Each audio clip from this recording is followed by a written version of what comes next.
আপনাদের সাথে চমৎকার একটি জিনিস শেয়ার করি, সেটা হলো সাগরের আমরা তো একদম কক্সবাজার দিয়ে প্রায় 2 কিলোমিটার, কক্সবাজার বিচ থেকে 2 কিলোমিটার ভিতরে সাগরের মধ্যে।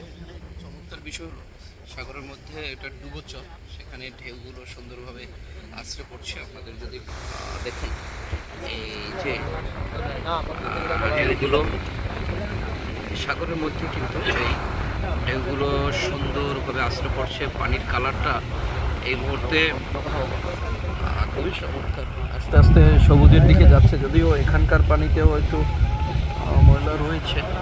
তারপরে এই যে ঢেউগুলো এই মুহূর্তে আমাকে খুবই আনন্দিত করেছে। দেখুন দূরে দেখা যাচ্ছে জাহাজ।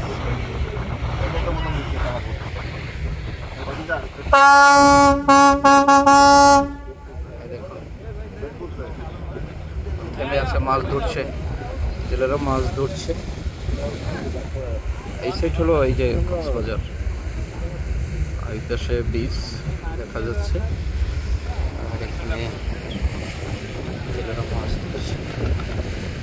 আর যদিও বড় ট্রলার থেকে, বড় ট্রলার বলি আমি, বড় নৌকা থেকে ছোট নৌকায় মাছ দিচ্ছে তারা। এই যে ছোট যে ট্রলারটি, এই ছোট ট্রলারটিতে হলো মাছ নিয়ে তারা একদম ভেসে যাবে। বড়টিতে তারা জাল ফেলবে এবং যার ফলে মাছ ধরবে।